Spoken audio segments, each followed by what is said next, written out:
Good morning everybody. क्यों late हुआ बता सकते हो?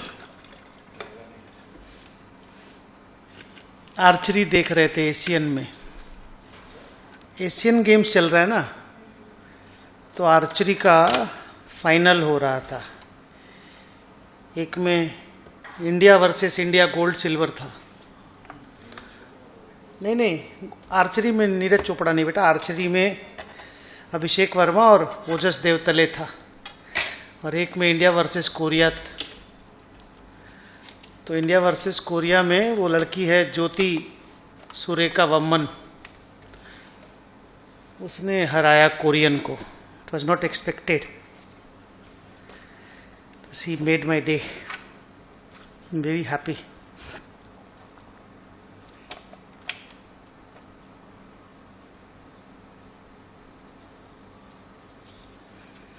पेज 61 खोलिए बुक में.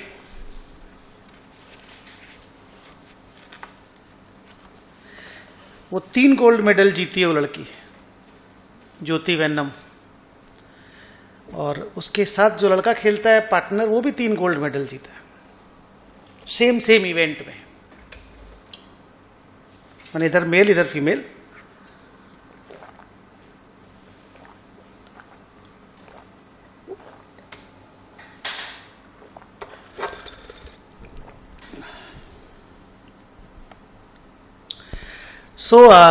क्यों हैं हम लोग आज की क्लास में?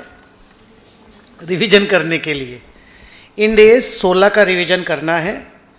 हम लोगों का ये कोशिश रहेगा कि मैक्सिमम 1.5 आवर, अगर ऊपर जाए तो 2 आवर्स में हम लोग इसका रिवीजन कंप्लीट कर देंगे, जो कि इजीली अटेनेबल है.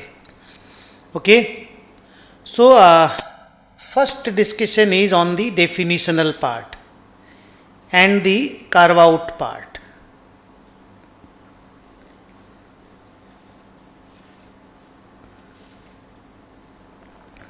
क्या बोलता है आपके प्रॉपर्टी प्लांट एंड इक्विपमेंट का डेफिनेशन? वो बोलता है 2 कैरेक्टरिस्टिक खाली होना चाहिए. Asset should be held for use, और वो यूज चाहे कोई भी पर्पस के लिए आए. आप उससे प्रोडक्शन ले लो, आप उससे एडमिन का काम ले लो, आप उससे सेलिंग का काम ले लो. उस असेट से आप कोई भी काम ले लो आपके बिजनेस में. If it is held for use, first characteristic is achieved. Second characteristic is it should be held for use for a period more than, बोलो बेटा, for a period more than 12 months. मतलब non current asset होना मांगता है. तो ये कहानी है. अगर आपके पास कोई भी एक असेट है, कोई भी असेट, अगर वो ये 2 कैरेक्टरिस्टिक पूरा करती है, ये वाली और ये वाली, तो आप उसको प्रॉपर्टी प्लांट एंड इक्विपमेंट बोलोगे.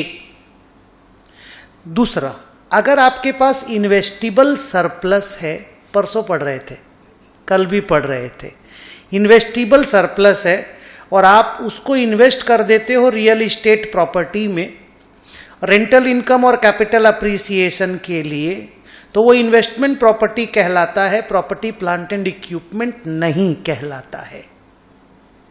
नेक्स्ट, अगर आपका रेंटल ही बिजनेस है, आपका ऑब्जेक्ट क्लॉज ही यही है कि हमको रेंटल बिजनेस करना है, तो फिर आप जो रियल इस्टेट खरीद के रेंट पे लगाते हो वो इन्वेस्टमेंट प्रॉपर्टी नहीं कहलाता, प्रॉपर्टी प्लांट एंड इक्विपमेंट कहलाता है. फोर्थ डेफिनेशन के अंदर ही, फोर्थ चौथा बातचीत, अगर आपके पास बियरर प्लांट है, किसको बोलते हैं बियरर प्लांट? उसके 3 कैरेक्टरिस्टिक होती है, 2 नहीं होती. एक 12 महीना वाली कैरेक्टरिस्टिक, दूसरी हेल्ड फॉर यूज वाली कैरेक्टरिस्टिक. और उसमें हेल्ड फॉर यूज मतलब क्या? हेल्ड फॉर यूज नहीं बोल के बोलना, held for producing agricultural produce. Bearer plant is held for producing agricultural produce. और तीसरी कैरेक्टरिस्टिक कि बियरर प्लांट को हम लोग वुड की तरह काट करके इसको खुद को एग्रीकल्चरल प्रोड्यूस की तरह नहीं बेचने का इंटेंशन रखते हैं.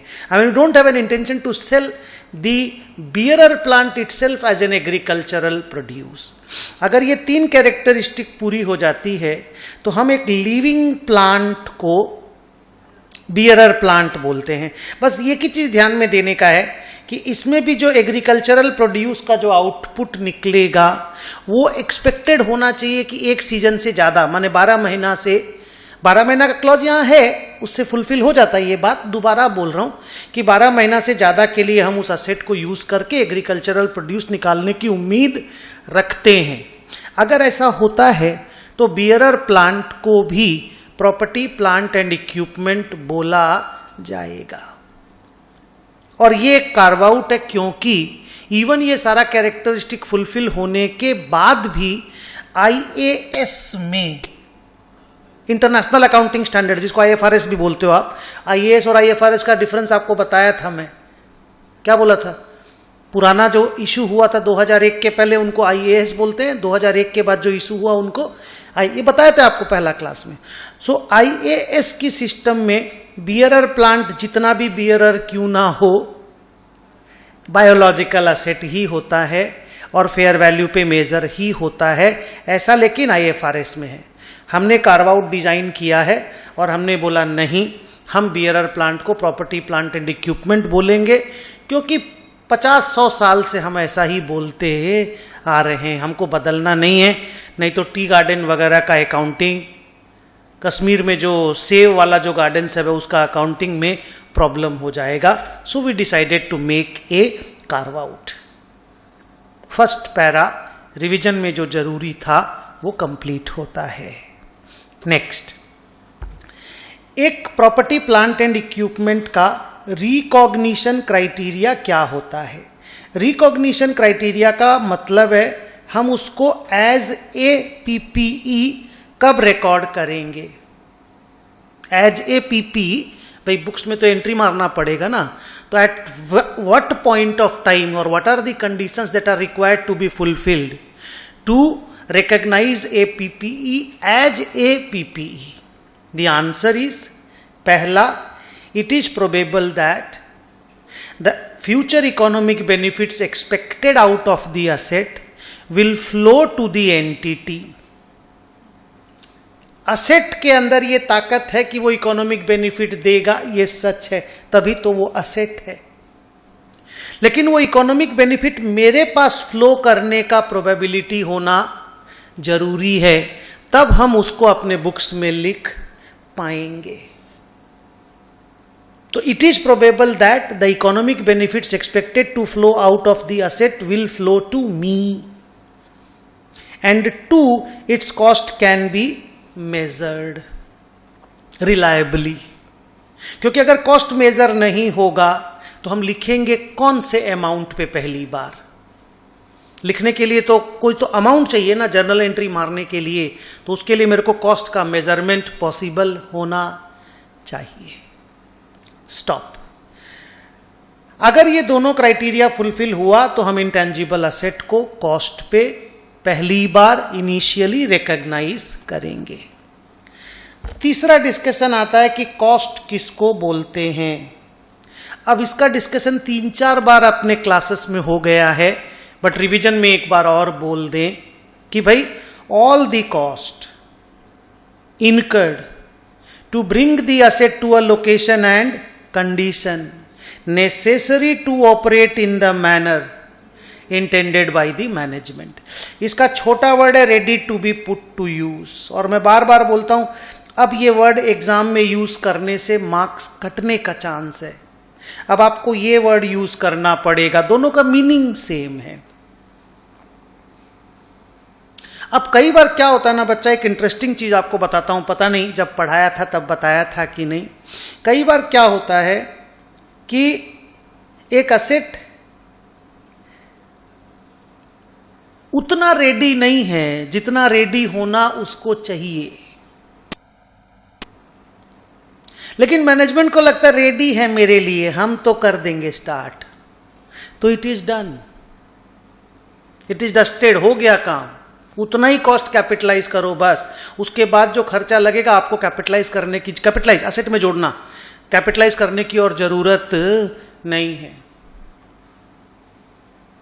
कई बार होता है असेट रेडी है जितना होना चाहिए, मैनेजमेंट को लगता है नहीं परफेक्शन इज पेंडिंग, एक बार और कहा आमिर खान, नहीं मॉडिफिकेशन नहीं, मतलब नहीं हम सेटिस्फाइड हो रहे हैं।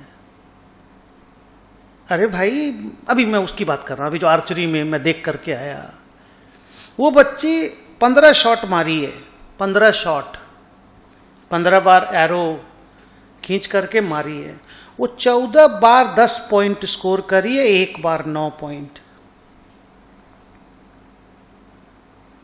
अब वो खुश नहीं है, उसको 15 मारना है।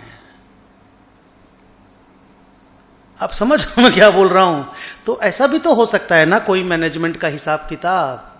तो अगर ऐसा है तो आप फर्दर और खर्चा कैपिटलाइज करना, because the asset is not yet ready to operate in the manner intended by the management. तो ये बात एक ध्यान रखने का था, हो गया।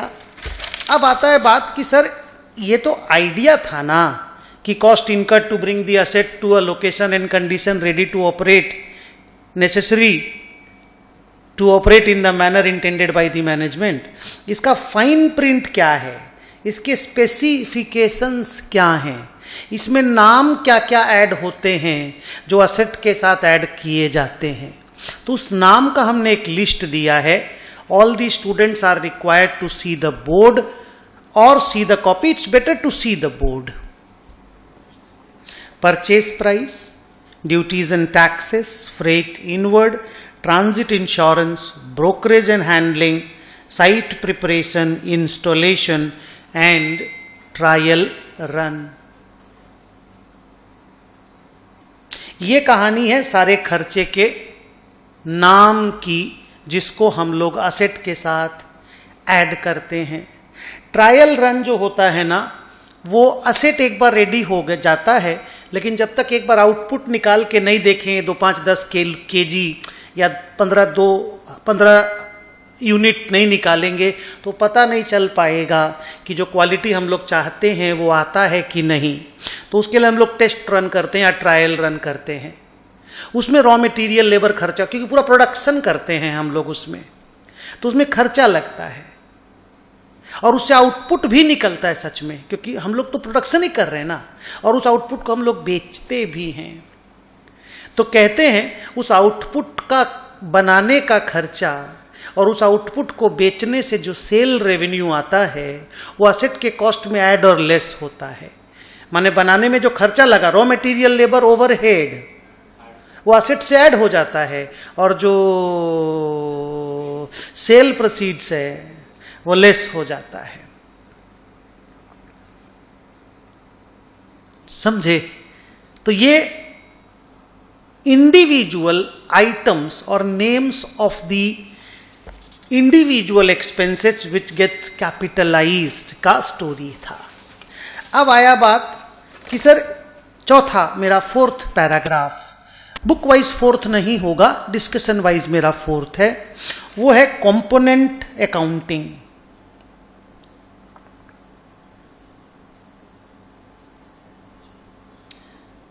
इंडेक्स 16 का सबसे खास बात कंपोनेंट अकाउंटिंग ही था।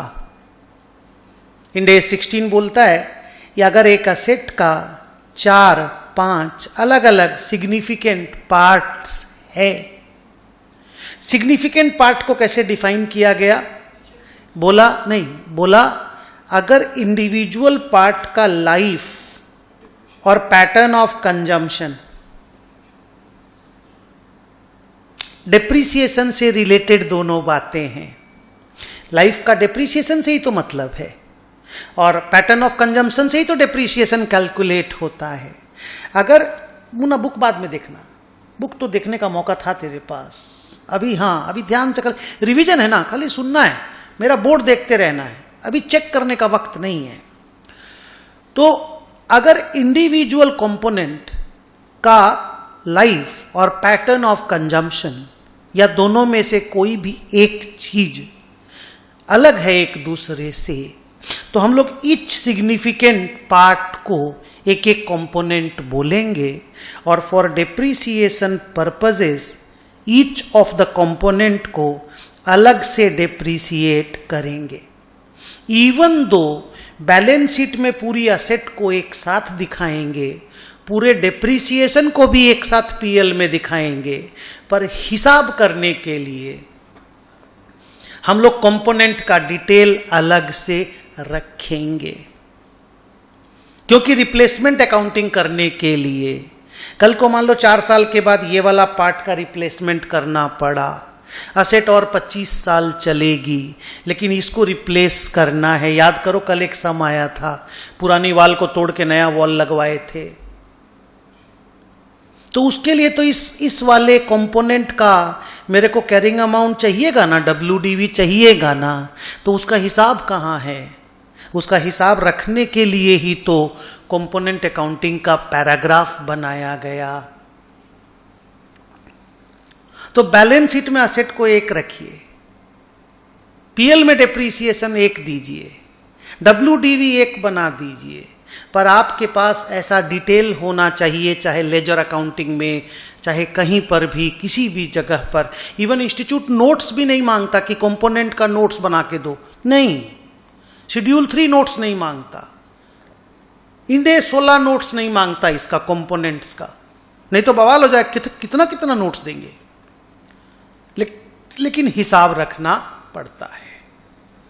अब आया मेरा 5वां topic, and that is on replacement parts. क्योंकि रिप्लेसमेंट पार्ट आप नहीं पढ़ा सकते अगर कंपोनेंट आप नहीं पढ़ाए हो, इसलिए इसको पहले घुसाना पड़ा मुझे। अब मान लो मैं इस पार्ट को रिप्लेस कर दिया 4 साल बाद, तो मुझे 2 काम करना पड़ेगा। ये जो ऑलरेडी मेरे असेट में है उसको हटाओ, और नया जो पार्ट मैंने लगाया उसमें जो मेरा खर्चा लगा उसको ऐड करो। इसलिए एक वर्ड यूज होता है डी रिकॉग्नाइज एंड रिकॉग्नाइज। तो जब भी हम कोई असेट का कोई भी पार्ट को रिप्लेस करेंगे और वो कंपोनेंट अकाउंटिंग का हिस्सा है या होना चाहिए था, भले तुमने हिस्सा नहीं बनाया, लेकिन अगर उसको हिस्सा होना चाहिए था तो आपको ये 2 काम करना पड़ेगा, derecognize and recognize. Existing carrying amount को डी रिकॉग्नाइज करना पड़ेगा, न्यू कॉस्ट को लिखना पड़ेगा। अब इसमें 2 बहुत सुंदर सुंदर बात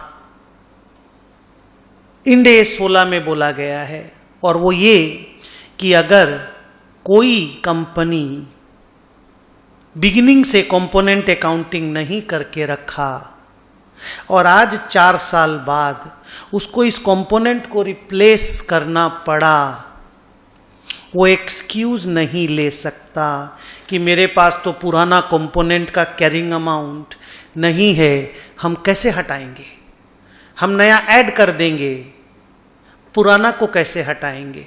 इंड AS बोला नहीं सर, कुछ भी करो, रेट्रोस्पेक्टिवली रिकम्प्यूट करो, पर हमको तो चाहिए। तो लोग बोले सर रेट्रोस्पेक्टिव रिकम्प्यूट का आइडिया दीजिए, तो उन्होंने बोला आप तो 5 साल पहले ये वाला एसेट खरीदे थे, तो 5 साल पहले का मार्केट से पता कर लो क्या दाम हुआ। आजकल तो इंटरनेट पे सब अवेलेबल है, पता कर लो 5 साल पहले इसका ओरिजिनल कॉस्ट क्या था, इसका डिप्रीशिएट दे दे के आज का कैरिंग अमाउंट मिल जाएगा, फिर डी रिकॉग्नाइज कर दो। कंपनी ने बोला कि सर अगर मान लीजिए वो भी नहीं पता चल रहा है तो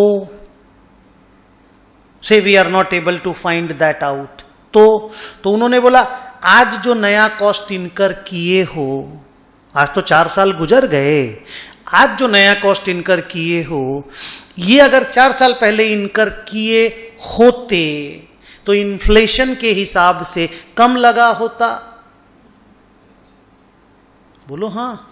तो वहां से पीवी निकाल करके मान लो आज नया कॉस्ट तुमने इनकर किया 1,40,000 रुपया, इन्फ्लेशन का रेट है 8%, तो 4 साल पहले कितना खर्चा किए होते अगर आज 1,40,000 कर रहे हो, तो 1,40,000 divided by 1.08 to the power 4 मान लो आया 96,000। ये 96,000 नया असेट का दाम है इस कंपोनेंट का 4 साल पुराना। अब इसको डिप्रिसिएशन दे दे के 4 साल के बाद क्या कैरिंग अमाउंट बचता है नहीं पता चल पाएगा। कर लो, आगे बढ़ जाओ। मतलब किसी भी कीमत पे कोई मैनेजमेंट ये एक्सक्यूज नहीं ले सकता कि मेरे पास तो पुराना पार्ट का कैरिंग अमाउंट WDV नहीं है, किया हुआ नहीं है तो करो, नहीं समझे, और किसी भी तरह से करो, हमको तो चाहिए। ओके, अब आया अगला topic, that is again component accounting का ही एक्सटेंशन है and we call it major inspection. कुछ एसेट ऐसा होता है लाइफ थ्रेटनिंग होता है, एरोप्लेन, शिप, उनमें क्या होता है कि हर 5 साल, हर 4 साल, हर 10 साल में एक बार मेजर इंस्पेक्शन कराना पड़ता है। इवन जो नया नया असेट भी निकलता है ना, ये नॉट अप्लीकेबल नहीं है, नया असेट लिखा हुआ है, नया नया असेट भी कोई परचेज होता है ना, तो जो कंपनी बेचती है वो मेजर इंस्पेक्शन करा के ही बेचती है पहली बार में।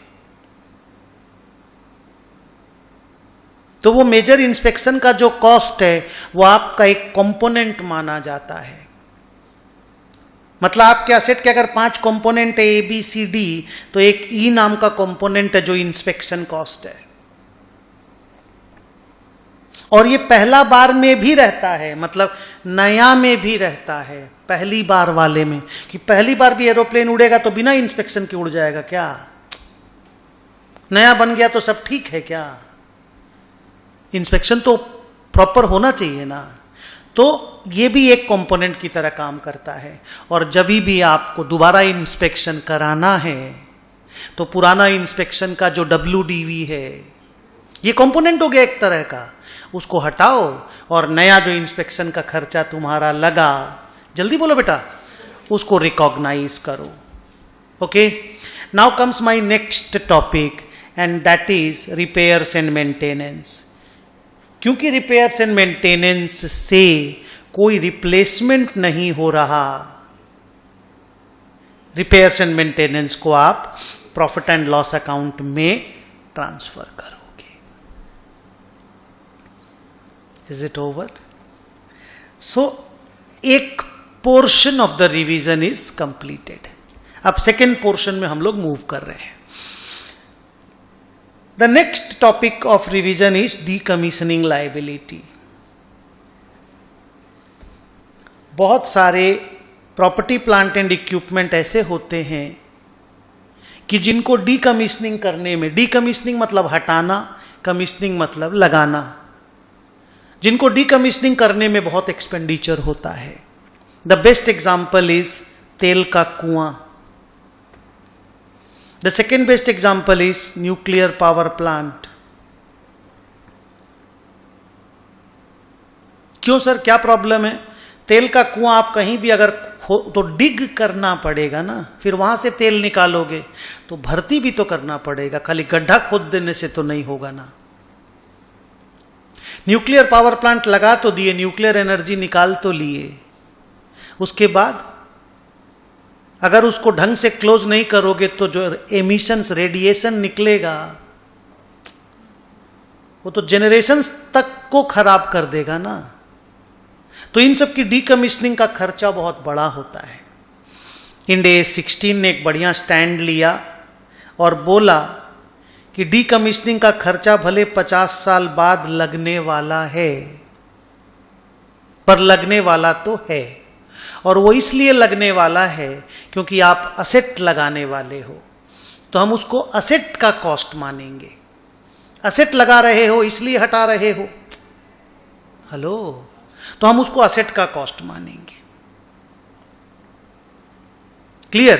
प्रोसेस बताया कि अगर 50 साल बाद आपको 200 करोड़ रुपया खर्चा करना पड़ेगा for the sake of decommissioning, तो आपको पहले इसका प्रेजेंट वैल्यू निकालना पड़ेगा, और जो भी इसका प्रेजेंट वैल्यू आया, मान लो 36 करोड़, इसको एक लायबिलिटी रिकॉर्ड करना पड़ेगा जिसका नाम होगा प्रोविजन फॉर डीकमीशनिंग लायबिलिटी, क्योंकि ये एस्टीमेट के बेसिस पर निकला है, इसलिए provision is the word we will use.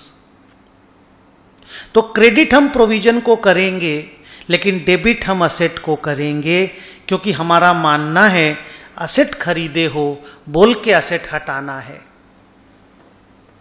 काम कर रहे हो बोल के असेट हटाना नहीं है। अगर काम कर रहे हो और कुछ हटाना है तो वो हम रेवेन्यू एक्सपेंडिचर मानते हैं। नहीं समझे? हम काम कर रहे हैं और कचरा हुआ और कचरा साफ कर रहे हैं, वो रेवेन्यू एक्सपेंडिचर है, पर ये तो असेट साफ कर रहे हैं, तो ये कैपिटल एक्सपेंडिचर है। If it is a capital expenditure, हम इसको फिर डिप्रिशिएट भी करेंगे। Hello everybody. और ये जो लायबिलिटी है ये बैलेंस शीट में नॉन करेंट लायबिलिटी में रहेगा। धीरे धीरे इसको वो जो अमोर्टाइजेशन टेबल बना के इंटरेस्ट ऐड कर करके इसको 200 करोड़ तक पहुंचा देंगे 50 साल में। हाँ बोलो। उसके बाद पेमेंट कर देंगे जब असेट को हटाएंगे तो ये एक इंटरेस्टिंग अकाउंटिंग था। अगर मैं बोलूं कि दो क्या क्या बड़ा बात इंड AS 10 में था, तो one was component accounting and the other one is decommissioning liability. Easy याद आया पूरा? अभी तो पढ़ के गए हो तो प्रोसेस याद आ गया होगा।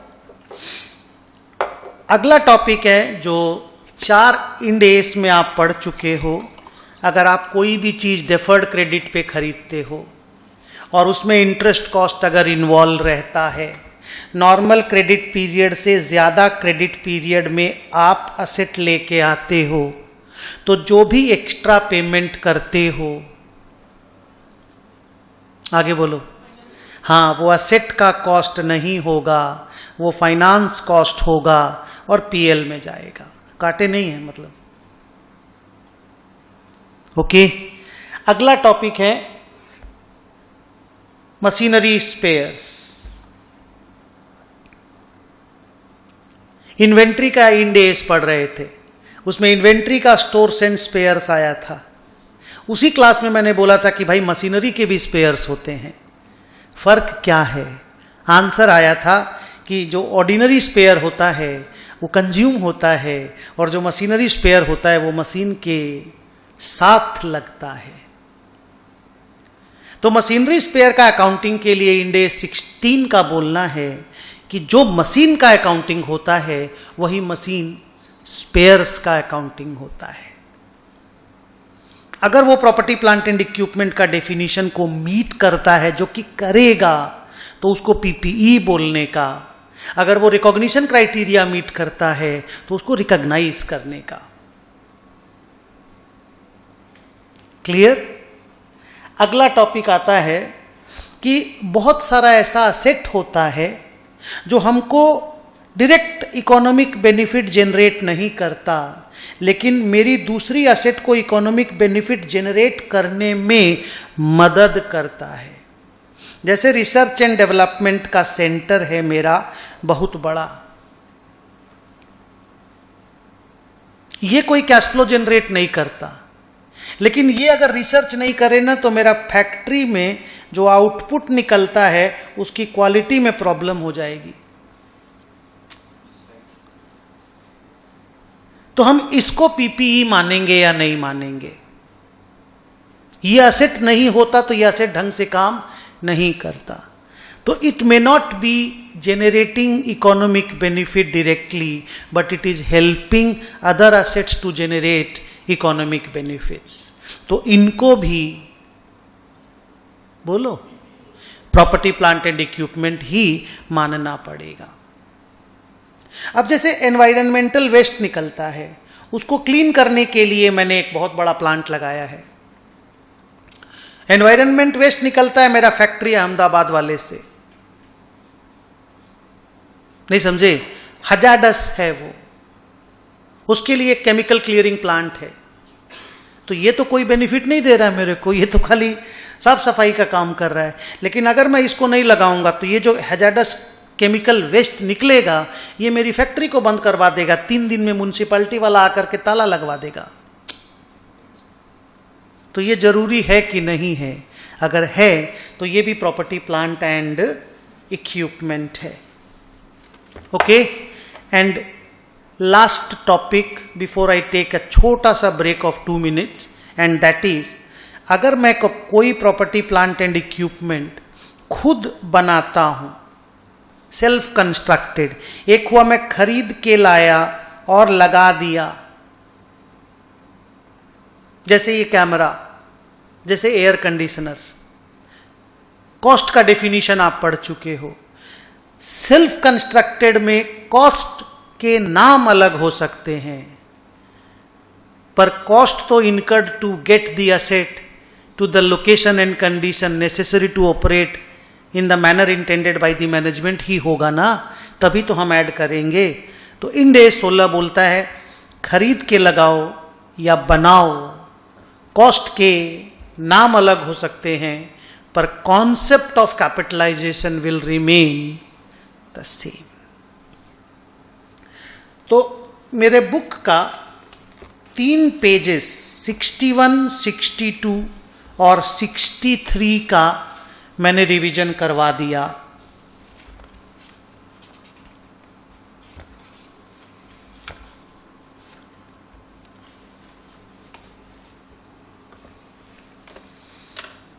हाफ अ मिनट का एक छोटा सा मैं रेस्ट ले रहा हूं।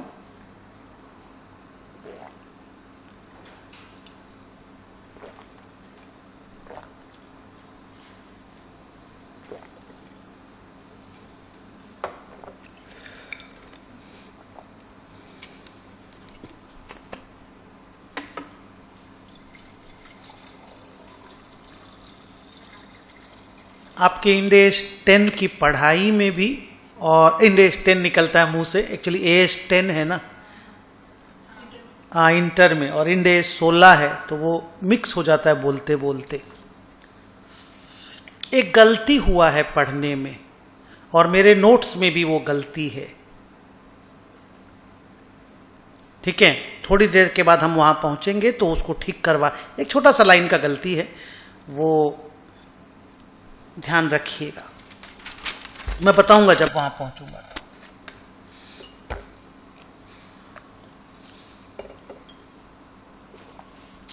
ओके, सो हो गया हाफ अ मिनट, मैं स्टार्ट करता हूं। अगर हम कोई एसेट का कंस्ट्रक्शन कर रहे हैं और हम कुछ ऐसे ऑपरेशंस करते हैं जिसको हम लोग इंसिडेंटल ऑपरेशन, ये 10 नहीं है, IO लिखा हुआ है, हम कोई ऐसे इंसिडेंटल ऑपरेशंस करते हैं जो एसेट कंस्ट्रक्शन से कोई तरीके से भी कनेक्टेड नहीं है, तो सर आप क्यों करते हैं? हमको वहां बेनिफिट दिखाई देता है, हमको उसी बीच पैसा कमाने का अपॉर्चुनिटी दिखाई दे रहा है, हम क्यों नहीं कमाएंगे? पर वो एसेट कंस्ट्रक्शन का पार्ट नहीं था कभी भी, आज भी नहीं है। तो वो सारा ऑपरेशन पे मेरा जो एक्सपेंस लगा और मेरे को जो रेवेन्यू मिला, वो एसेट के कॉस्ट का पार्ट नहीं बनेगा, वो अलग से प्रॉफिट एंड लॉस अकाउंट में ट्रांसफर हो जाएगा। इस गलतफहमी में मत रहना कि एसेट का काम चल रहा है तो any Tom Dick and Harry नाम के खर्चे को एसेट में घुसेड़ दें। नहीं, आप एसेट बना रहे हो, वहां पे लेबर बैठ के दारू पी रहा, आप दारू का खर्चा को कैपिटलाइज कर दोगे क्या? आप समझ रहे हो, मैं थोड़ा सा ये सब वर्ड बोलता हूं, थोड़ा गुस्सा आता होगा आप लोगों को भी। भाई लोग क्या है ना, कोई भी चीज को कैपिटलाइज कर देंगे, ऐसे थोड़ी होता है। कॉस्ट के बारे में क्या लिखा गया? कॉस्ट विच वेर नेसेसरी, नहीं to bring the asset to the location and condition, नहीं। तो ये ध्यान देने की बात है भाई।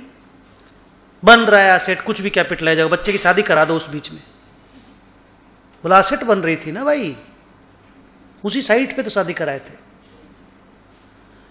सो इसी चीज को लेकर के ना, ये जो फंडा है, हम लोग तो जानते हैं, हम लोग उस टाइम पे ऑडिट करते थे 95-96 में, माने 92, 93, 94, 95 वगैरह में, तो उस वक्त अजीब ही टाइप का अकाउंटिंग होता था, माने इतना कमजोर कि आप सोच ही नहीं सकते। जिसको जो मन आया वो लिख देता था। एस वेस वगैरह बन रहे थे, एस सब भी बने नहीं थे, इंड एस का तो नाम ही नहीं था। तो किसका जो मन आया वो आ जाए। ऑडिटर अपनी स्किन को कैसे बचाता था? ऑडिटर को भी तो बचाना है ना अपने आप को, तो लिखता था एच सर्टिफाइड बाय द मैनेजमेंट। हर चीज में लिखता था एच सर्टिफाइड बाय द मैनेजमेंट, ताकि कभी कोई चीज का प्रॉब्लम आ जाए तो इस लाइन से हम बच पाए। पर इससे बच नहीं पाओगे। H certified by the management बोलने से हो गया? तेरा काम क्या है? तेरा उस सर्टिफिकेट को भी तो चेक करने का काम है, वो भी तो अकाउंट से रिलेटेड बात है। बट एनीवे वहां नहीं चलते। इस चक्कर में मैं आपको बताता हूं, ये जो बात मैंने बोला ना शादी वाला दारू वाला, इस चीज को ध्यान में रखते हुए इंस्टीट्यूट ने इंड एस 16 में अलग से सोचो एक पैराग्राफ बना करके दिया कि भाई इस कॉस्ट को ऐड मत करना। नहीं तो क्या दरकार ये पैरा बनाने का? किसको किसको ऐड करना है हम तो बता चुके हैं, तो बाकी किसी को ऐड मत करना, खत्म हो गया था बात। फिर भी सोचो एक पैरा बना करके दिया। तुम लोगों के घर में नहीं होता क्या? हम लोगों के घरों में भी होता था। हम लोग घर से निकले, बाप बोला ठीक है यहां जाना है तुमको, फिर ये भी बोलता यहां मत जाना। अरे पापा आप कहां जाना है हमको बोल दिए हैं, तो बाकी जगह नहीं जाना है, फिर भी बोलता था। अब जैसे कोई बच्चा होता है स्कूल में, बहुत आवारा बदमाश टाइप का बच्चा होता, मारपीट करता हमेशा, तो माँ बाप लोग अलग से नहीं बोलते, ऐसे बोलते खराब बच्चों से सुरेश से मत मिलना। ये वाला बात होता है कि नहीं होता, आप हमको बताओ। तो ये बात सोचो इंड एस में लिखा गया और बोला गया ये सब खर्चा को ऐड मत करना, क्योंकि पास्ट में इस तरह के खर्चा को ऐड करने का चलन था। People used to add these type of cost in their cost of property, plant and equipment. उसमें एक कॉस्ट था staff training cost. Staff training cost, लोग बोलते थे स्टाफ को ट्रेन ही नहीं करेंगे तो वो असेट को यूज कैसे करेगा? अरे वो असेट रेडी करने का खर्चा थोड़ी है, स्टाफ रेडी करने का खर्चा है। नहीं समझे अभी भी? उसको कैसे ऐड करने दे दे? सेल्स प्रमोशन या एडवर्टाइजमेंट एक्सपेंस। लोग बोलते थे अगर प्रमोट ही नहीं करेंगे तो माल बना करके बेचेंगे कैसे? अरे तो वो असेट बनाने का खर्चा थोड़ी है, माल बेचने का खर्चा है। पर सर नेसेसरी तो है, तो हम जो भी खर्चा इनकर करते हो वो नेसेसरी है। नहीं समझे? नेसेसरी है इनकर करो ना। P&L भी तो एक तो फाइनेंशियल स्टेटमेंट है, उसमें डालो ना जी। हर चीज को बैलेंस शीट में क्यों डालते हो? दो स्टेटमेंट है ना, एक PL एक बैलेंस शीट। कैश फ्लो हो गया, रुपया पेमेंट हो गया, तो हर चीज को बैलेंस शीट में क्यों डालना है? नहीं सर PL में डालने से PL पे प्रेशर हो जाता है, तो होन दो ना, होन दो। ट्रू एंड फेयर करना है ना बैलेंस शीट को यार। क्लोज करूं? एक और खर्चा का नाम उन्होंने दिया initial operating losses. Gestation period आपने नाम सुना होगा। जब हम लोग प्रोडक्शन निकालना चालू करते हैं तो 2-3-4 साल तक नॉर्मलाइज होने में टाइम लग जाता है, तब तक बिजनेस लॉस देता रहता है। तो बोला इनिशियल ऑपरेटिंग लॉस हुआ है, हम असेट में ऐड कर देंगे। क्यों भैया, क्यों ऐड कर दोगे? असेट रेडी था तभी ना लॉस हुआ है। माल बनाना चालू कर दिए हो, अभी कॉस्ट ढंग से बैठ नहीं पा रहा है, आउटपुट ढंग से निकाल नहीं पा रहे हो, रॉ मटेरियल प्रोक्योरमेंट का सिस्टम सेट नहीं हुआ है, कस्टमर ढंग से माल को बेच नहीं पा रहे हो, लोकेशन तक पहुंचा नहीं पा रहे हो, तो टाइम लग रहा है। लगने दो, तब तक PL पे प्रेशर ले लो। असेट में कैसे ऐड कर दोगे? ऐसे ही एक खर्चा होता है रीलोकेशन एक्सपेंस। खड़गपुर में फैक्ट्री लगाए थे, राजारहाट में शिफ्ट करना है, तो लगा दिए थे ना फैक्ट्री, आउटपुट चालू हो गया था ना, फिर वहां गुंडागर्दी होने लग गया,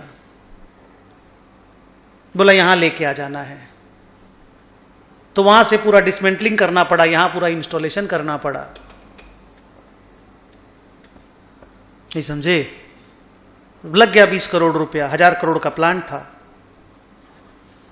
होगा ही ना, ट्रांसपोर्टेशन में लगेगा, डिसमेंटलिंग में लगेगा, लाने में लगेगा, लगाने में लगेगा। बोला कैपिटलाइज कर। क्यों करोगे capitalize? Asset was ready, yes और नो? आप रेडी करने का खर्चा किए हो क्या? सर ये तो लग रहा है।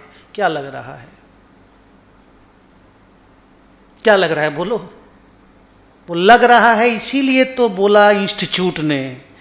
लोगों को लगता है ना ये वाला, पास्ट में लगता था, तभी तो पैराग्राफ बना करके दिया। वो सूर्य से ही है।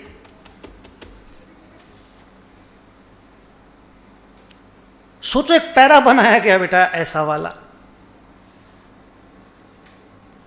ओके, नेक्स्ट पॉइंट पे मूव करते हैं। हाँ बेटा, हाँ इसी में आया था, आएगा ही। अब नैनो वाला लोग कितना दूर तक रेडी किया था हमको मालूम नहीं, लेकिन बिल्कुल यहीं पे आता है। अब आइए नेक्स्ट टॉपिक कि सर अगर कोई आरओयू असेट का कॉन्सेप्ट होता है, याद है आरओयू असेट? अगर हम असेट, हाँ अगर हम असेट को, किसी भी असेट को लीज पे लेते हैं तो पढ़ोगे आप लोग, बहुत ही बढ़िया इंडेस है, इंडेस 116। कल परसों मैं आपको बता भी रहा था, अभी फिर से रिवीजन करवाता हूं। अगर आप असेट लीज पे लेते हो तभी आरओयू असेट आपकी बुक्स में आएगी। अगर आप देते हो तो आरओयू असेट का कॉन्सेप्ट आपके लिए नहीं है। तो अगर आप असेट को लीज पे लेते हो तो जो भी फ्यूचर पेमेंट आप करने वाले हो उसका पीवी निकलेगा, फ्यूचर पेमेंट का पीवी निकलेगा, और उस पीवी का नाम होगा लीज लायबिलिटी। और जितना रुपया का लीज लायबिलिटी होगा उतना रुपया का ही आरओयू असेट आपको बुक्स में लिखना पड़ेगा। आपका जर्नल एंट्री आएगा ROU asset account debit to lease liability. Lease liability को फिर धीरे धीरे करके लोन, जैसे अकाउंटिंग होता है ना लोन और इंटरेस्ट वाला, वैसे करके लोन और इंटरेस्ट करके चुका दिया जाएगा। और आरओयू असेट आपका प्रॉपर्टी प्लांट एंड इक्विपमेंट बन जाएगा। और इसका पूरा सब्सीक्वेंट अकाउंटिंग पीपीई के जैसा होगा। आरओयू असेट और पीपीई में फर्क नहीं है। इवन आपको याद हो अगर, तो शेड्यूल 3 हम लोग पढ़ रहे थे, वहां बोला गया था कि मेरा ओन्ड असेट और मेरा आरओयू असेट को अलग अलग क्लासिफाई करना होगा। मुझे बताना पड़ेगा इसमें से ओन्ड कितना है और आरओयू वाला कितना। याद आया ये वाला बात? तो ये स्टोरी हो गया। अगर कोई असेट हम लीज पे लेते हैं तो इनिशियल अमाउंट निकालने में असेट का मुझे इंडेस 116 यूज करना पड़ता है, बट देयर आफ्टर पीपीई बन जाता है और पीपीई का अकाउंटिंग होता है। ओके, अब आया टॉपिक कि अगर हम बार्टर सिस्टम में कोई असेट एक्वायर करते हैं, किस सिस्टम में? बार्टर सिस्टम में, कुछ दे के कुछ लेते हैं। तो इसमें दो कॉन्सेप्ट आया, कॉमर्शियल सब्सटेंस है या कॉमर्शियल सब्सटेंस नहीं है।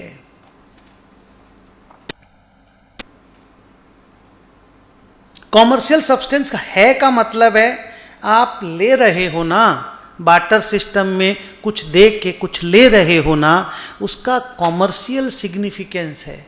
आप पगलेट नहीं हो, you are not mad guy, you know how to do business. आप ले रहे हो ना, तो आपका कैश फ्लो का या तो रिस्क या टाइमिंग या अमाउंट या तीनों बदलेगा। आप ऐसे मजा के लिए नहीं ले रहे हो कि ठीक है ना पुराना देके नया ले लेते हैं, नहीं। समझ रहे हो मैं क्या बोल रहा हूं? आपके ट्रांजैक्शन में कॉमर्शियल सब्सटेंस है, अगर है तो रिकॉर्डिंग फेयर वैल्यू पे होगी। जो आप नया एसेट एक्वायर कर रहे हो उसको जो आप डेबिट करोगे वो फेयर वैल्यू पे डेबिट करोगे। ऑब्वियसली पुराना एसेट क्रेडिट होगा ना, new asset account debit to old asset होगा ना। तो ओल्ड एसेट तो अपने कैरिंग अमाउंट पे क्रेडिट होगा ना यार, वो तो हटेगा ना बुक से।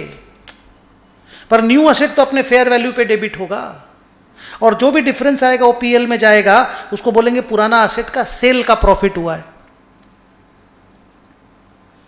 फॉर एग्जाम्पल, अपने पास एक लैंड था जिसका बैलेंस शीट में 10 लाख रुपया दाम था, बैलेंस शीट में 10 लाख का कैरिंग अमाउंट था। हम उसके बदले एक मशीन खरीदे, लैंड दे के मशीन लिए, वो 230 लाख उसका मार्केट प्राइस है।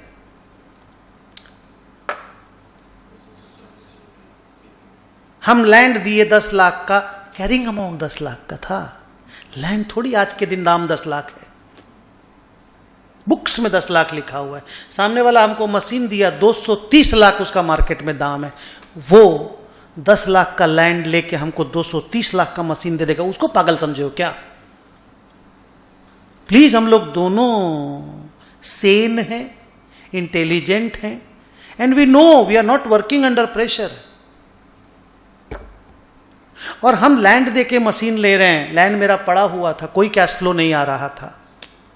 मशीन लेंगे तो फैक्ट्री में लगेगा, आउटपुट बदल जाएगा। ट्रांजैक्शन में कॉमर्शियल सब्सटेंस है कि नहीं है? है। तो नया मशीन जो रिकॉर्ड होगा फेयर वैल्यू पे रिकॉर्ड होगा। मेरा बुक में जो जर्नल एंट्री आएगा वो मशीन अकाउंट डेबिट 230 आएगा, दिख रहा है ना बच्चों? टू लैंड 10 आएगा, to profit on sale of land 220 आएगा। बोल हाँ। इसमें एक अजीब सा सीन पैदा हुआ था और वो 3-4 साल तक कंफ्यूजन चलता रहा था। पता नहीं मैंने बुक में लिख के दिया है कि नहीं, मैं देखूंगा कि बुक में है कि नहीं। 4 साल तक कंफ्यूजन चला और फिर इंस्टीट्यूट एकदम क्लियर कट सेंटेंस बोला अगर फेयर वैल्यू पता करना है, फेयर वैल्यू, तो asset given or asset taken whichever is more clearly evident use करिएगा। माने जिसका फेयर वैल्यू ज्यादा उभर के सामने आ रहा है, मतलब one which is more clearly evident. जैसे बोलते हैं ना, शेयर बाजार का शेयर का मार्केट प्राइस ज्यादा क्लियरली एविडेंट होता है देन लैंड का मार्केट प्राइस। नहीं समझे? क्योंकि वो ट्रेड होता है। तो इंस्टीट्यूट ने बोला which ever is more clearly evident को लेना है। लेकिन प्रॉब्लम तब आया, और इंस्टीट्यूट ने सोल्यूशन दिया इसका। प्रॉब्लम तब आया कि अगर दोनों क्लियरली एविडेंट है तब क्या करेंगे? तो उन्होंने असेट गिवन का आंसर दिया। ये तुम लोगों ने मेरे बुक में है ना, क्योंकि ये 4 साल तक झमेला चला। 4 साल तक कोई सम कैसे करा देता, कोई सम कैसे करा देता, किसी में कुछ कर देता इंस्टीट्यूट। बेचारा टीचर परेशान, स्टूडेंट परेशान। फिर एक पैराग्राफ बना दिया उन्होंने सुंदर सा। पॉइंट समझ में आ गया ना? ये एसेट गिवन वाला लेना है, फिर एसेट टेकन वाला फेयर वैल्यू को इग्नोर कर देना है। फॉर एग्जाम्पल, मान लो मैंने एक लैंड था मेरे पास 10 लाख का, मैंने उसको दे करके मशीन ले लिया। मशीन का फेयर वैल्यू क्वेश्चन में लिखा है 230 और क्वेश्चन में लिखा है लैंड का फेयर वैल्यू 226।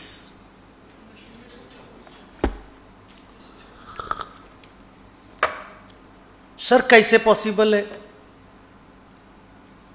ऐसे ही सम है सर। रियल लाइफ में तो जो आदमी लैंड दे रहा है वो फायदे में रहेगा, उसको 230 का माल मिल जा रहा है 226 में। तो सर क्या देने वाला पागल है? क्वेश्चन पेपर पागल है। देने लेने वाला कैसे वो 4 लाख कैश मंगवा लेगा? बोलो हाँ, मशीन वाला 4 लाख कैश नहीं मंगवाएगा रे। तो इस केस में ये सब होते नहीं है, बट देन क्वेश्चन पेपर में तो हो ही सकता है ना और हो जाना हो हमको आंसर पता होना चाहिए। तो आंसर है लैंड का जो फेयर वैल्यू है वो मशीन का फेयर वैल्यू मानना है कि मशीन का फेयर वैल्यू दिया हुआ ही नहीं है। ये आपको बोला थे ना। ओके,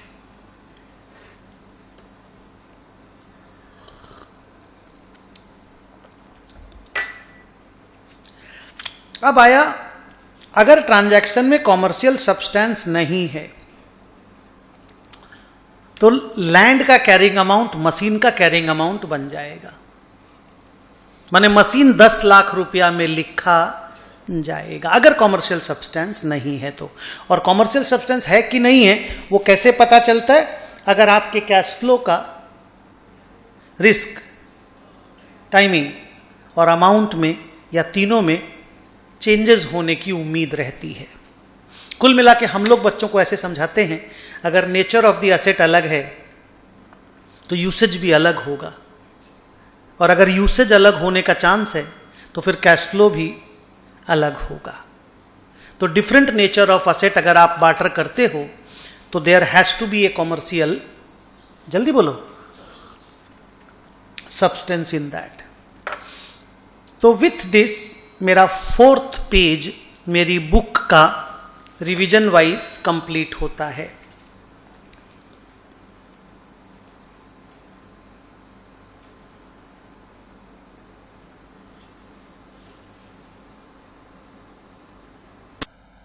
ओके, सब्सिक्वेंट मेजरमेंट में अब चलते हैं हम लोग। इनिशियल मेजरमेंट का स्टोरी कंप्लीट हो गया। Initial measurement we are over. Okay, अब सब्सिक्वेंट मेजरमेंट का डिस्कशन है। हाफ अ मिनट मेरे को रेस्ट लेने दिया जाए।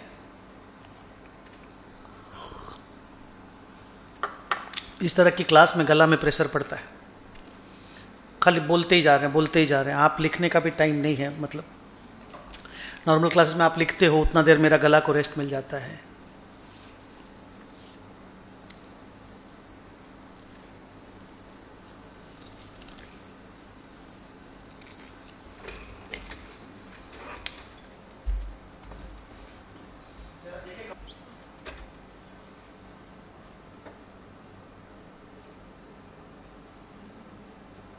बाप रे, 26-25 से हराई है। 26-25 कैसा मैच हुआ होगा, आग लग गया होगा वहां तो। 26-25 से, जबकि एक्सपेक्टेड था कि 26-25, समझ रहे हो। Indian scored 26 points, Chinese Taipei scored 25 points. It was expected कि कम से कम 15-20 पॉइंट का गैप रहेगा, क्योंकि चाइनीज ताइपे कमजोर टीम है। पिछले 4-5 सालों में चाइनीज ताइपे ने कबड्डी वर्ल्ड में एक अलग टाइप का भूचाल ला दिया है। पहले इंडियन के लिए सिर्फ ईरानियन खतरा होते थे कबड्डी में, अब ये चाइनीज ताइपे वाले भी, क्योंकि चाइनीज ताइपे ने ईरान को हराया है। मैं वुमन कबड्डी का बात कर रहा हूं, मेन वाला तो ईरान से ही फाइनल है।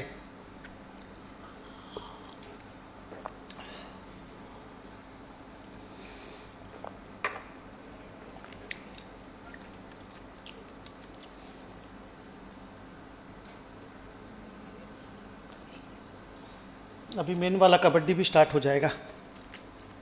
आइए, now we will talk about subsequent measurement. मतलब एक बार असेट को अपनी बुक्स में कॉस्ट पे लिख दिए। पहली बार कॉस्ट पे लिखना पड़ता है। कॉस्ट का डेफिनेशन बार्टर सिस्टम से लेकर के किसको नहीं ऐड करना है, किसको ऐड करना है, सब कुछ हम लोग पढ़ लिए। अब हम लोग पढ़ेंगे ईयर एंड में क्या करना है। Subsequent measurement means at each subsequent reporting date. At each subsequent reporting date. अगर क्वार्टरली रिपोर्टिंग होता है तो 30 जून को क्या करना है, 30/9 को क्या करना है, 31 दिसंबर को क्या करना है, 31 मार्च को क्या करना है।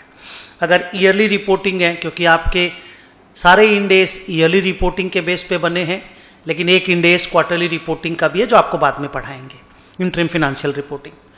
तो एवरी ईयर एंड हमको क्या करना पड़ेगा, एक प्रॉपर्टी प्लांट एंड इक्विपमेंट को ले करके।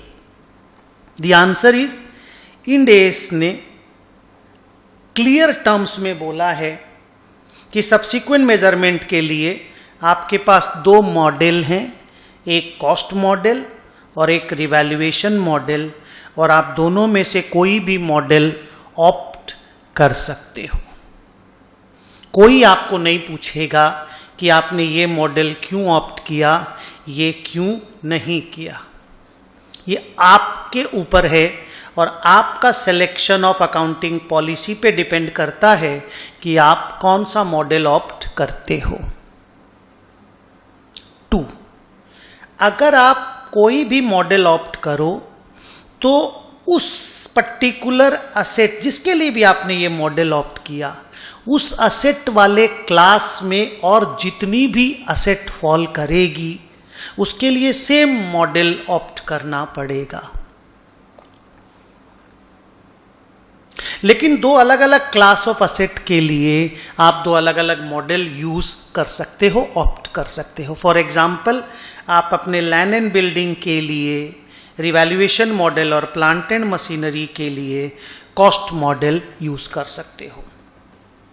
इवन आप लैंड एंड बिल्डिंग में लैंड को अलग करके रिवैल्यूएशन मॉडल पे और बिल्डिंग को कॉस्ट मॉडल पे यूज कर सकते हो, because land is a different class of asset, building is different.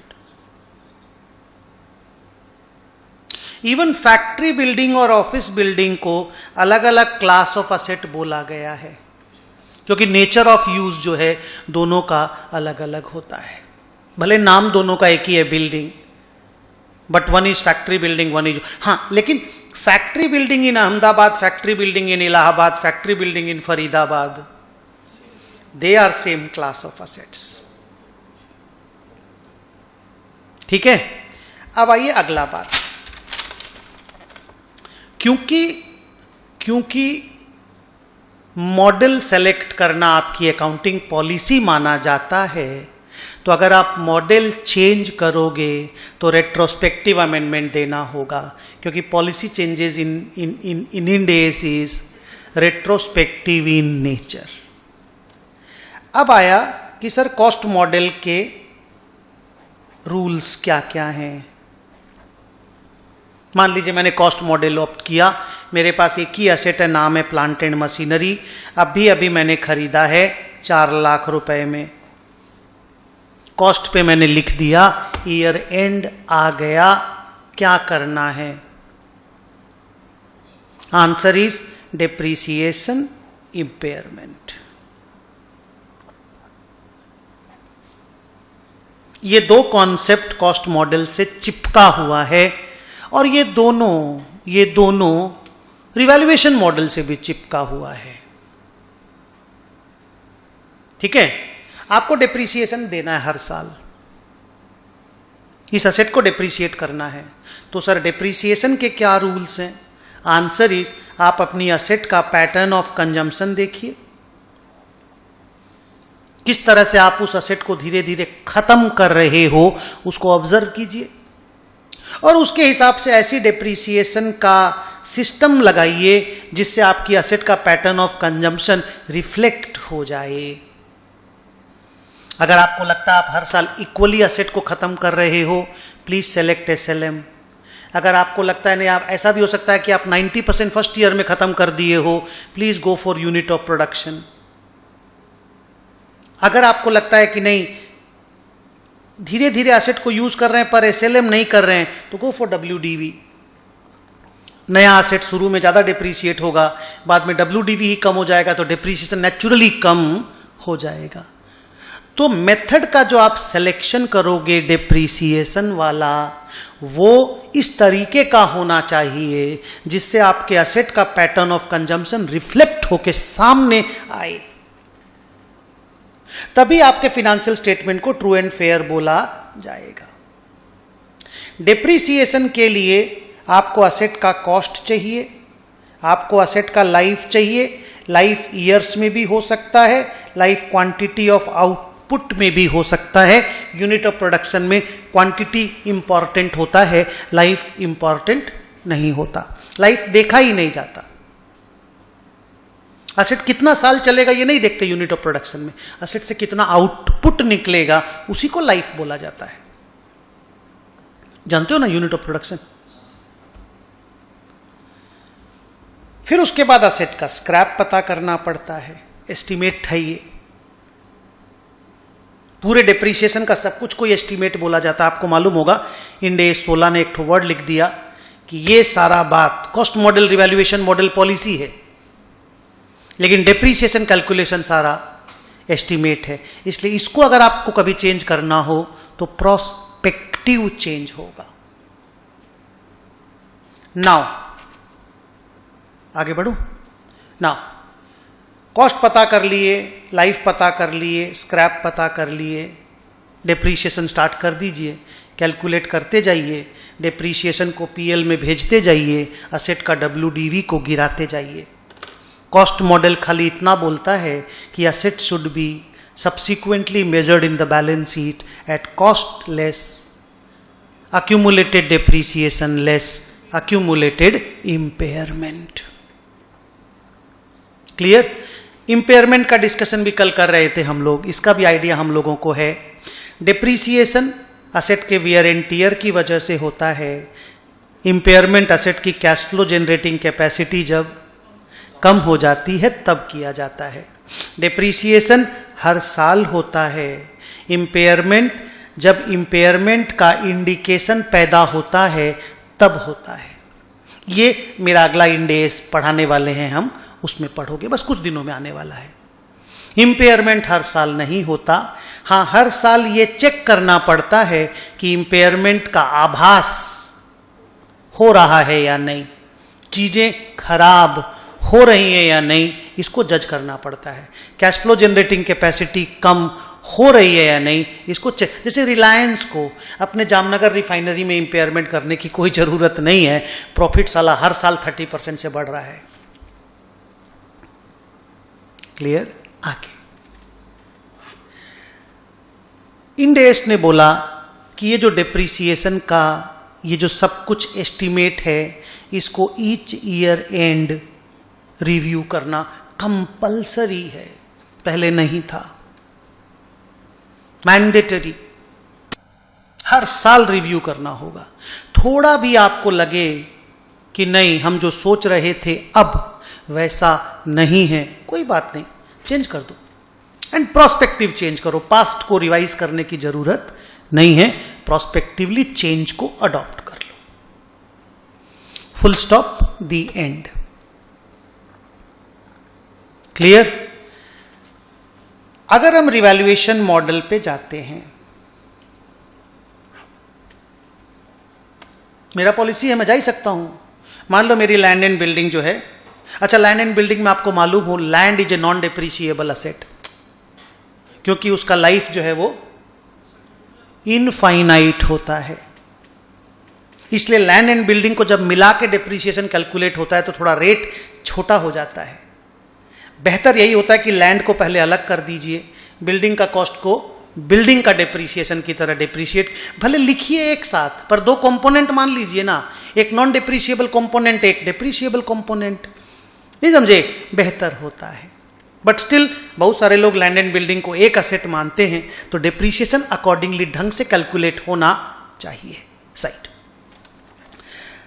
अगर हम रिवैल्यूएशन मॉडल पे जाते हैं, पहला पॉइंट, असेट ज्यादा वोलाटाइल है या कम वोलाटाइल है, यह पहले चेक करना पड़ता है। असेट के मार्केट प्राइसेस बहुत फ्लक्चुएट हो रहे हैं या कम फ्लक्चुएट हो रहे हैं। अगर बहुत फ्लक्चुएट हो रहे हैं तो ईच ईयर रिवैल्यूएशन करना होगा। याद है कि नहीं याद है? अगर कम वोलाटाइल है तो 3 से लेकर के 5 साल में आप एक बार रिवैल्यू करो। ज़्यादातर लोग 5 साल में एक बार रिवैल्यू करते हैं। वैसे रिवैल्यूएशन मॉडल लोग ऑप्ट ही नहीं करना चाहते, बिकॉज जब भी रिवैल्यूएशन करोगे साला फेयर वैल्यू निकलवाना पड़ेगा। जब फेयर वैल्यू निकलवाओगे KPMG को बिल भरो पहले। कौन इस सब में दिमाग लगा? जब हमारे पास कॉस्ट मॉडल है, हम क्यों हर साल का खर्चा बांध ले भाई? ये तो खर्चा बांधना ही हो गया ना। जो लोग जाना ही नहीं चाहते रिवैल्यूएशन मॉडल में, people want to be there in the cost model. Next, please याद रखना, रीवैल्यूएशन में आपको असेट का फेयर वैल्यू निकलवाना होगा. और कल ही बात कर रहे थे रजिस्टर्ड वैल्यूअर का बात, साला नोट्स में डिस्क्लोजर आता है. अब तो शेड्यूल 3 के अंदर घुस गया भाई बात. ठीक है. नाउ प्लीज याद रखना, रीवैल्यू करने के बाद भी डेप्रिसिएशन और इंपेयरमेंट होता है. कहानी कैसे चलती है मालूम है? खरीदा, मान लो 5 साल में एक बार रीवैल्यू करोगे, खरीदा, depreciation depreciation depreciation depreciation depreciation, revaluation, फिर depreciation depreciation depreciation depreciation depreciation, revaluation. लोग क्या समझते हैं? Revaluation is taking care of depreciation. Sorry, no. Revalue फिर सब्सिक्वेंट डेप्रिसिएशन. इसलिए बोला जाता है कि रिवैल्यूएशन मॉडल में asset is reflected at revalued figure less subsequent depreciation and subsequent impairment.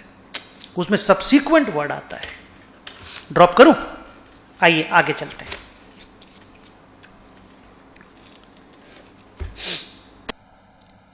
अगर रिवैल्यू किए और प्रॉफिट आया,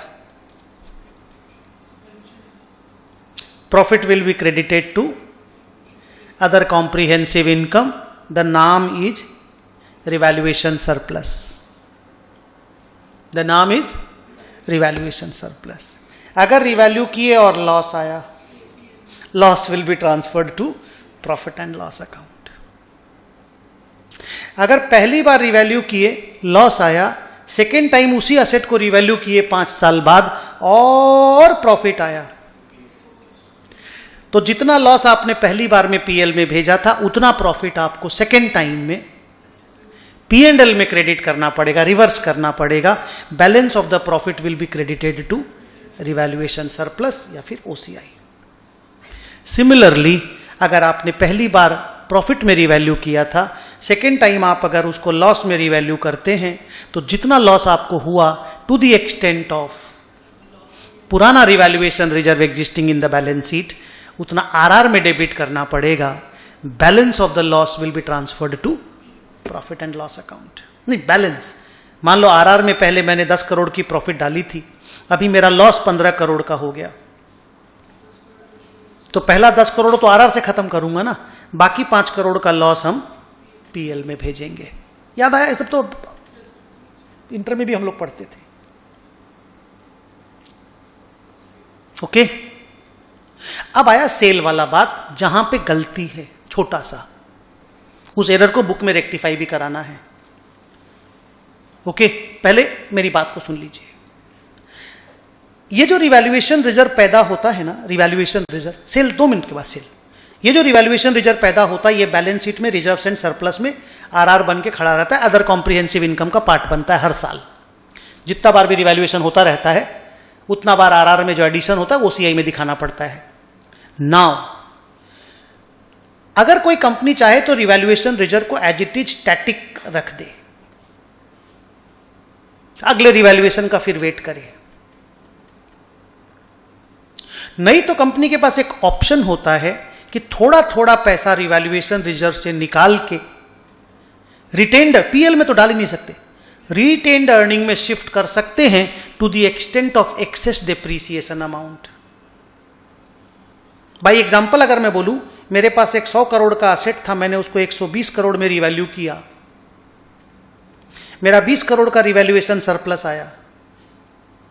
अब या तो मैं 20 करोड़ को छोड़ दूं, अगली बार रिवैल्यूएशन जब होगा तब उसको चेंज करूंगा, या फिर मेरे पास ऑप्शन है एक छोटा सा कि मैं इस पे डेप्रिसिएशन जब डालता था तो 10 डालता था, अब रिवैल्यूड फिगर पे डालूंगा तो 12 डालूंगा, तो जो 2 करोड़ का एक्स्ट्रा डेप्रिसिएशन हम पीएल में रिफ्लेक्ट करा रहे हैं, 20 में से 2 निकाल के रिटेन्ड अर्निंग में शिफ्ट कर सकते हैं. याद होगा ये वाला बात? तो एक्सेस डेप्रिसिएशन के बराबर का अमाउंट रिवैल्यूएशन रिजर्व से निकाल के रिटेन्ड अर्निंग में ट्रांसफर करने का ऑप्शन है. प्लीज, ये मैंडेटरी नहीं है, ये करना है, ये जरूरी नहीं है. मैनेजमेंट चाहे तो ऐसा कर सकता है, बाकी सब कुछ आपको जो पढ़ाए वो मैंडेटरी है. ये पहला पैराग्राफ है जो ऑप्शनल है। Okay, now comes the next thing. अगर मैं अपने रिवैल्यूड असेट को सेल करता हूं, रिवैल्यूड असेट को, तो जो भी प्रॉफिट और लॉस ऑन सेल होता है वो पीएल में जाता है, और जो भी रिवैल्यूएशन रिजर्व का बैलेंस होता है वो रिटेन्ड अर्निंग में शिफ्ट हो जाता है। रिपीट, अगर मैं रिवैल्यूड असेट को सेल करता हूं तो जो भी प्रॉफिट और लॉस ऑन सेल है वो पीएल में जाता है, और रिवैल्यूएशन रिजर्व का बैलेंस रिटेन्ड अर्निंग में शिफ्ट होता है। इसमें गलती क्या है मेरी बुक में, या चेंज क्या है मेरी बुक में, कि उसमें यह लिखा हुआ है कि अगर मेरे को असेट बेच करके लॉस हुआ है, बेच करके, तो लॉस को पहले रिवैल्यूएशन रिजर्व से एडजस्ट करेंगे,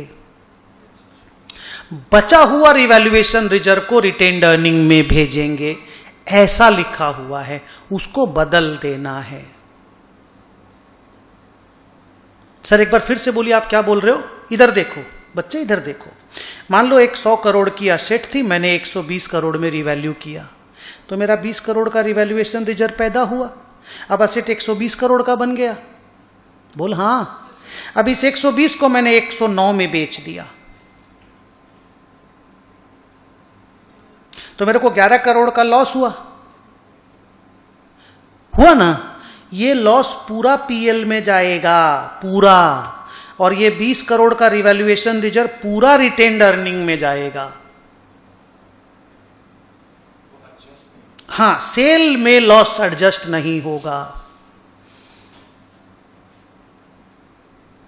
ये कहां पे मैंने लिखा हुआ है जो गलती है, उसको तुम अपनी कॉपी अगर लाए हो तो कॉपी में भी ठीक कर लो, बुक में देखो कहां गलती है। बुक में भी मैं पढ़ा था कहीं पे गलती है।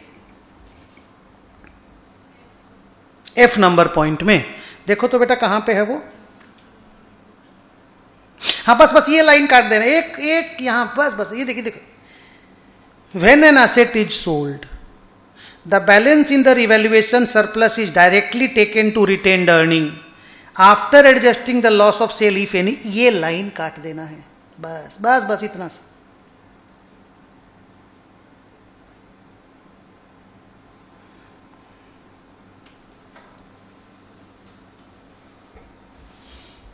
बच्चों देखे कौन सा लाइन काटे आप लोग, और ये बाकी अपने बच्चों को उनको भी बता देना, जो लोग बाकी लोग क्लास में आते हैं, अभी वो लोग देख भी लेंगे, रिवीजन वीडियो देखेंगे भी। बस ये एक तो गलती है, इसको चेंज कर लेना है। प्रॉफिट के केस में कोई प्रॉब्लम नहीं, प्रॉफिट का केस पहले भी वैसे ही था जैसा अभी है। इधर देख, काट दिए ना, देख लिए थे मैंने कहां पे कटाया, बस उतना ही। प्रॉफिट में प्रॉब्लम कभी नहीं था। 100 का माल हमने 120 में रिवैल्यू किया, इधर देख, 100 को हमने 120 में रिवैल्यू किया, 20 मेरे पास आरआर में पड़ा है। अगर मैं 120 को 132 में बेच दिया तो ये 12 ऐसे भी प्रॉफिट है, ये पीएल में जाएगा, और ये 20 का रिवैल्यूएशन रिजर्व रिटेन्ड अर्निंग में शिफ्ट होएगा ही होएगा, because on sale revaluation reserve goes to retained earning, that is obvious. खाली एक जो मिस्टेक था मैंने ठीक करवा दिया। सो विथ दिस मेरा रिवैल्यूएशन रिजर्व का लेक्चर भी कंप्लीट हुआ, और मेरा डेप्रीसिएशन का लेक्चर भी कंप्लीट हुआ। डेप्रीसिएशन के बारे में मैं हमेशा 2-3 बात बच्चों को अलग से बताना चाहता हूं कि WDV का अगर मेथड सिलेक्शन हुआ है, और आपको पता चलता है कि WDV से ही पैटर्न ऑफ कंजम्पशन रिफ्लेक्ट होता है, तो WDV में रेट ऑफ डेप्रीसिएशन कंपनी को खुद को निकालना पड़ता है, कोई उसको निकाल के देता नहीं है, और उसका फॉर्मूला है 1 - S/C to the power 1/n। इसमें मैंने पता नहीं क्लास में बताया कि नहीं, इसमें वो हाँ डर्टी पावर का भी ट्रिक लगाना पड़ता है, क्योंकि स्टूडेंट लोग तो बेचारा कैलकुलेटर लेके जाता है, कंप्यूटर लेके नहीं जा सकता। कंप्यूटर में तो आप ये सब डायरेक्ट निकाल सकते हो, तो इसमें एक डर्टी पावर का ट्रिक यूज होता है, वो आप लोगों को थोड़ा सा ध्यान देना है।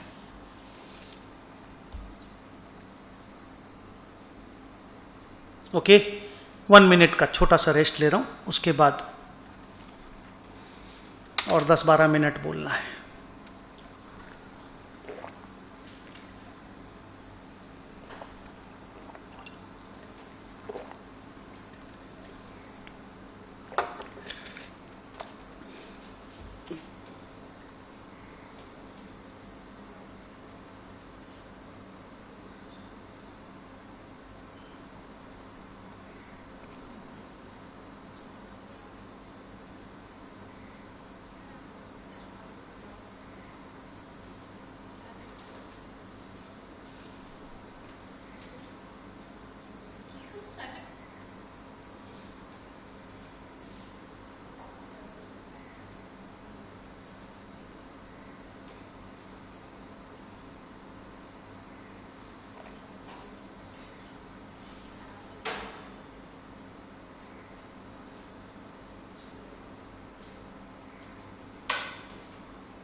100 नंबर मेडल हम लोगों का मिल गया। हम लोगों का ये स्लोगन था इस बार, अब की बार 100 पार।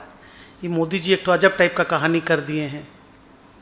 जिस दिन वो 2014 में अब की बार मोदी सरकार चालू हुई थी ना, उसके बाद साला हर बार ऐसा कुछ ला देते हैं, अब की बार 200 पार। इलेक्शन जब भी होता है अब की बार फलाना पार। तो स्पोर्ट्स में भी घुसेड़ दिए हैं। देखिए डिफिकल्ट है, बहुत इजी नहीं है, but let us not talk about that. अभी स्पोर्ट्स का बात करते हैं। हम बहुत बड़े स्पोर्ट्स के फैनेटिक हैं, सब कुछ फॉलो करते हैं। मतलब मेरा ऐसा मानना है कि अगर आप स्पोर्ट्स से मोहब्बत करते हैं ना, आप लाइफ में कभी बोर नहीं होंगे। इतना तरह का गेम खेला जाता है और इतना एक्साइटमेंट रहता है, पूरा लाइफ में कहीं और उतना एक्साइटमेंट नहीं है जितना स्पोर्ट्स में है। तो इतना सारा एंटरटेनमेंट फ्री में मिल जाता है, एकदम फ्री में, और प्लेन एंटरटेनमेंट है, मतलब शुद्ध एंटरटेनमेंट। कभी आदमी बोर नहीं होगा। घर वालों को बोल बोल के थक गए, आप लोग भी स्पोर्ट्स देखिए, कोई नहीं देखता है। बोले दिन भर बैठ के कभी बोर हो जाते हो, बोर होगे ही नहीं। हम लोग को सलाह सुबह पहले से काम चालू हो जाता है, 5:30 बजे उठे तभी से लगा दिए टीवी। फुटबॉल चलता है तो फुटबॉल रात रात भर चलता रहता है। आईपीएल चलता है, आईपीएल मतलब हम लोग इंग्लिश प्रीमियर लीग, मतलब ईपीएल चलता है। मैं सारे फुटबॉल देखता हूं। अभी वर्ल्ड कप हुआ तो कतर भी गया था मैं। अभी हुआ था ना वर्ल्ड कप फुटबॉल, तो कतर गया था मैं। नहीं, फाइनल्स का तो टिकट नहीं मिलता है बेटा, बहुत पॉसिबल ही नहीं होता है। मैं गया था बीच में, मेरे को 7 मैच का टिकट मैंने अरेंज किया था। 7 मैचेस, 7 मतलब डिसेंट होता है ये। मैं 6-7 दिन था वहां पे। मेरे दोस्त लोग आ गए थे दुबई से और इधर से मैं गया था। तो मेरी वाइफ ने बोला वो जाएगी नहीं, मुस्लिम कंट्री। हम बोले यार तुम लोगों को तो समझाना ही मुश्किल है। और मेरा भी तकदीर अच्छा था कि वो जब टिकट्स मिलता है ना इस सब में, तो इस सब में क्या होता है कि लॉटरी होती है, पहले लॉटरी से मिलता है। तो मेरी वाइफ के नाम पे 4 लॉटरी निकला और मेरे नाम पे एक भी नहीं निकला, एक भी नहीं निकला। तो 4 मैच, वो भी बढ़िया बढ़िया मैच था। तो हमको तो ये लग रहा था कि क्योंकि उसके नाम पे निकला है तो चेक वुक हो जाएगा तो हमको जाने नहीं देगा। बट देन चेकिंग सिस्टम ही ऐसा था कि नाम चेक नहीं हो रहा है वहां पे। वो बार कोड होता है ना, खाली बार कोड चेक हो रहा है, बिकॉज नाम चेक करना पॉसिबल ही नहीं। 1 लाख लोग घुसेंगे स्टेडियम में, नाम कैसे चेक करेंगे आप? तो हमको आराम से जाने मिल गया। तो बहुत बढ़िया बढ़िया मैच, मतलब जिसको भी देखने का मन था जिंदगी में फुटबॉल में, उसको हम देख पाए। मेसी को देखे, रोनाल्डो को देख पाए, बढ़िया बढ़िया मैच के टिकट्स मिल गए। ब्राजील का मैच देखे।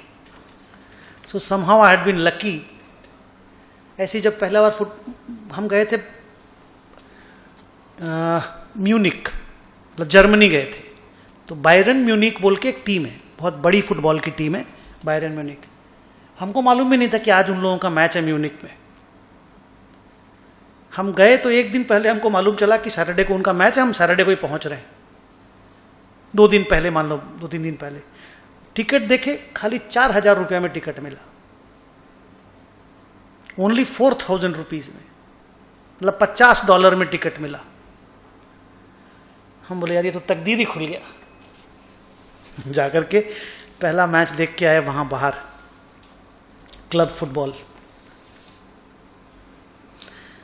सो ऑलमोस्ट लाइफ में जितना चीज चाहिए था ना, सब अचीव हो गया। अभी और हासिल करने के लिए मेरे लिए और कुछ नहीं है, बिकॉज पैसा का तो कोई अंत है नहीं, कितना भी कमा लो। सो ऑलमोस्ट जो जो चीज चाहिए था कर लिए, जल्दी कर लिए। साला ऐसा नहीं हो कि डिमोटिवेटेड हो जाए। नहीं, बोला आप जीने का क्या फायदा, चलो गंगा के नीचे जाओ, कूद जाओ। बोला आप करोगे क्या तुम? हाँ नहीं, गार्डनिंग तो कर ही रहा हूं, that is a different thing. उसमें कुछ अचीव नहीं करना, दैट इज अ पैशन। मतलब हासिल करने वाला चीज सब जो था वो हो गया। सो एनीवे, आइए, वो 1 मिनट हो गया। सर चेंज हमने क्या देखा, बोलो फिर से, चेंज क्या देखा कि अगर कोई रिवैल्यूड असेट को हम सेल करते हैं और उसमें लॉस होता है, लॉस को पीएल में भेज दीजिएगा, रिवैल्यूएशन रिजर्व को रिटेन्ड अर्निंग में भेज दीजिएगा, लॉस को रिवैल्यूएशन रिजर्व से एडजस्ट करना नहीं है, अलाउड नहीं है, वो लाइन मैंने कटवा दिया। ओके, नेक्स्ट, अगर आप का डीकमीशनिंग लायबिलिटी, अगर आपका डीकमीशनिंग लायबिलिटी में कोई चेंज होता है, क्या बोला फिर से, डीकमीशनिंग लायबिलिटी में अगर कोई चेंज होता है, डीकमीशनिंग लायबिलिटी याद है जिससे असेट का कॉस्ट बढ़ जाता था, मैं दिखाऊं या ध्यान है, तो डीकमीशनिंग लायबिलिटी का चेंज भी सब्सिक्वेंटली होगा। मान लो आपको लगता था कि 200 करोड़ रुपया लगने वाला है, अब छूट गया, वो कहीं भी दिख नहीं रहा, ठीक है, याद है ना 200 करोड़ लगने वाला था 50 साल बाद, वो 15 साल बाद आपको लग सकता है 300 करोड़ रुपया लगेगा, हो सकता है ना। तो अगर ऐसा होता है, आप पहले पीवी निकाल लो ढंग से, करंट पोजीशन को चेक कर लो। अगर आप कॉस्ट मॉडल पे हो, किस पे, कॉस्ट मॉडल पे हो,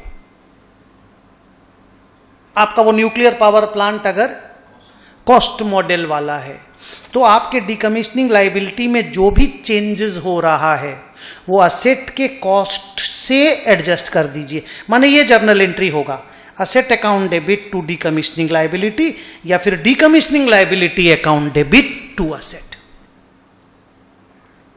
लेकिन प्लीज जब चेंज कीजिएगा तो पीवी ला के चेंज कीजिएगा, आपको उसके सम्स भी कराए हैं बहुत सारे बड़े बड़े। और अगर आप रिवैल्यूएशन मॉडल में हो तो आपको असेट छूने नहीं मिलेगा, क्योंकि असेट तो ऑलरेडी रिवैल्यूड फिगर पे है, उसको अब मैं दोबारा कैसे रिवैल्यू करा दूं, नहीं समझे। तो उस केस में अगर आपकी डीकमीशनिंग लायबिलिटी में चेंजेस होता है तो रिवैल्यूएशन रिजर्व से, जैसा रिवैल्यूएशन का ट्रीटमेंट नहीं होता है कि प्रॉफिट होने से आरआर में डाल देंगे, लॉस होने से पीएल में डाल देंगे, मैंने डीकमीशनिंग पूरा आरआर वाला ट्रीटमेंट कर दीजिएगा, जो रिवैल्यूएशन सरप्लस में आपको पढ़ाया गया था ना, वो वाला ट्रीटमेंट कर दीजिएगा। सो विद दिस एक बार जरा देखो, मेरे को लगता है कि मेरा सारा डिस्कशन कंप्लीट हो गया। 21 का डिप्रिसिएशन भी हो गया, डिस्पोजल तो नॉर्मल हो ही गया था, चेंजेस इन डीकमीशनिंग लायबिलिटी का डिस्कशन अभी कर दिया, बाकी सारा डिस्कशन कंप्लीट हो गया। So with this we can say that हम लोगों का revision of property plant and equipment in day 16 is over. मैंने बोला था 1.5 आवर के आसपास लगेगा, उतना ही लगा, बीच में थोड़ा सा रेस्ट मिल गया। सो आज की क्लास कंप्लीट करते हैं। कब मिल रहे हैं हम लोग? हम लोग मंडे भी मिल सकते हैं, मैं संडे आ जाऊंगा। नहीं, बाकी लोगों को इन्फॉर्म अपन कर देंगे ग्रुप में, वो लोग लेकिन प्लान करके कहीं भाग गया होगा तो फिर रहने दो ना, प्लान रहने दो वैसे जैसे, वही मेरे को भी लग रहा है, मतलब मैं आ जाऊंगा ये बोल रहा हूँ, क्योंकि मेरा प्लान ये है, मैं पहले सोचा था कि मंडे आऊंगा, मैं एक्चुअली क्या आज ही चला जा रहा हूँ, पहले कल जा करके मैं परसों आने वाला था, तो मैंने आज इंटर वाली क्लास को ऑफ कर दिया है और मैं थोड़ी देर के बाद ही निकल जाऊंगा, तो फिर मैं कल 2 बजे निकल करके आ जाऊंगा एकदम श्योर। तो मैं मंडे सुबह क्लास ले सकता हूँ, तो मंडे क्लास ऑन रखते हैं, है ना, और मंडे को अपने इंड एस 40 का बचा हुआ सम करेंगे एंड देन विल डिसाइड कि हम लोग आगे क्या करेंगे।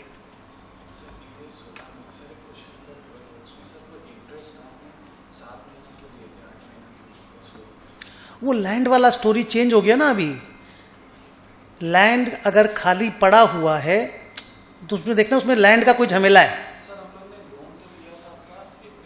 हाँ ठीक है, लैंड के पीरियड में लैंड के साथ कैपिटलाइजेशन करने नहीं मिलेगा, कंस्ट्रक्शन स्टार्ट होने के बाद ही कैपिटलाइजेशन करने मिलेगा। लैंड खरीदने के साथ कैपिटलाइजेशन करना अलाउड नहीं। परहैप्स तुम देखना लैंड का चक्कर होगा, अगर लैंड का चक्कर है तो आंसर वही है। हाँ समझ गया, हाँ तो बस इस 1 महीना का नहीं देंगे। हाँ हाँ वो तो है ना, कैपिटलाइजेशन का जो कहानी है, जब आप इंड एस 16 पढ़ोगे ना, इंड एस 16 बोलता हूँ, इंड एस 23, साला वो इंटर वाला एस 16 निकल रहा है। एस 16 है ना बोरोइंग कॉस्ट, यहाँ 23 में है, तो 23 में आपको ये चीज देखने मिलेगा। चलो मिलते हैं।